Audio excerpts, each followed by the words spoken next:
বলতে কি, এই রেসিপিটা দেখতে যেমন সুন্দর হয়, খেতেও তেমনি সুস্বাদু, আর বানানো তো যায় একদম অল্প সময়ে। আপনাদের হাতে মাত্র 10 থেকে 15 মিনিট সময় থাকলেই কিন্তু এই রেসিপিটা বানিয়ে নিতে পারবেন। তো রেসিপিটা করার জন্য দেখতে পাচ্ছেন এখানে আমি কয়েক পিস পাউরুটি নিয়েছি। এবার এই পাউরুটিগুলোর যে চারিধারগুলো এরকম একটা ছুরি দিয়ে কেটে নেব। কেটে নিলে কি হবে, এই রেসিপিটা দেখতে সুন্দর হবে, খেতেও ভালো লাগবে। তো এই যে আমি কিন্তু সবগুলো পাউরুটির চারিদিকটা ভালো করে কেটে নিয়েছি। এবারে আমি এই পাউরুটিগুলো আবারও একটু ছোট ছোট টুকরো করে কেটে নেব।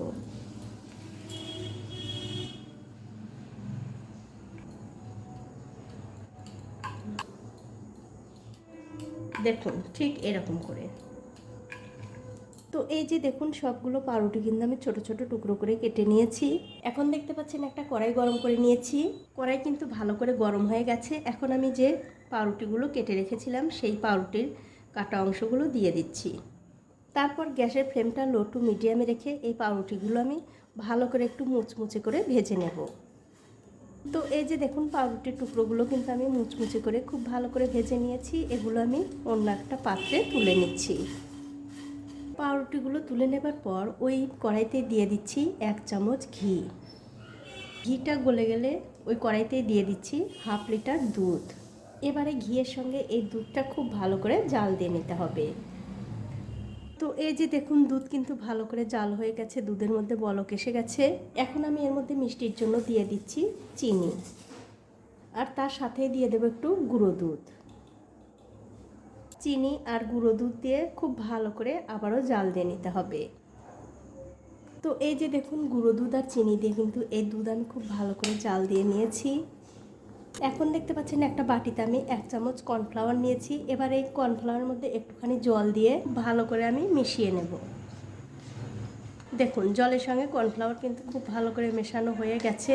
এবারে এই কর্নফ্লাওয়ারটা দুধের মধ্যে দিয়ে আবারও খুব ভালো করে এই দুধটা জাল দিয়ে নিতে হবে। এতে করে কি হবে, দুধটা একটু ঘন হবে, এই রেসিপিটা খেতেও ভালো লাগবে আবার দেখতেও ভালো লাগবে।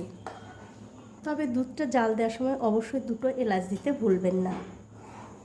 তো এই দেখুন দুধটা কিন্তু আমি জাল করে করে অনেকটা ঘন করে নিয়েছি। এর চেয়ে আর বেশি ঘন করার দরকার নেই। তার কারণ হচ্ছে দুধটা যখন ঠান্ডা হয়ে যাবে তখন কিন্তু আরও একটু ঘন হয়ে যাবে। এখন আমি গ্যাসের ফ্লেমটা বন্ধ করে দিয়ে এই দুধটা একটু ঠান্ডা করে নেব। এই দেখুন মালাইটা কিন্তু আমি খুব ভালো করে ঠান্ডা করে নিয়েছি। এবারে যে মালাইটা আমি বানালাম সেই মালাইটা বাটির মধ্যে একটুখানি দিয়ে দিচ্ছি। তারপর এর মধ্যে কয়েক টুকরা পাউরুটি দিয়ে দেব। তারপর আবার একটু মালাই দিয়ে দেবো, মানে এই দুধের ক্ষীরটা দিয়ে দেবো। আর বন্ধুরা অবশ্যই কিন্তু আপনারা যখন এই রেসিপিটা খাবেন তখনই কিন্তু তৈরি করে নেবেন। তৈরি করে ঘরে রেখে দিলে কিন্তু এই পাউরুটিগুলো নরম হয়ে যাবে, খেতে ততটা ভালো লাগবে না। মানে যখন বানাবেন তখনই খেয়ে নেবেন, তাহলে খেতে বেশি ভালো লাগবে। আমি আবারও কয়েক টুকরা পাউরুটি দিয়ে দিলাম। ঠিক এরকম করে কিন্তু একটু করে দুধ দিতে হবে, মানে এই মালাইটা দিতে হবে আর পাউরুটি দিতে হবে, তাহলে সবগুলো পাউরুটির সঙ্গে খুব ভালো করে এই মালাইটা মিশে যাবে। আর আমার এই রেসিপিটা যদি আপনাদের চোখের ভালো লাগা থেকে মন পর্যন্ত পৌঁছে থাকে তাহলে কিন্তু অবশ্যই শেয়ার করবেন আপনার বন্ধুদের সাথে, যাতে তারাও এই রেসিপিটা বানানোর বিষয়ে জানতে পারে এবং শিখতে পারে। তো এই দেখুন সবটুকু দুধ কিন্তু আমি দিয়ে দিলাম।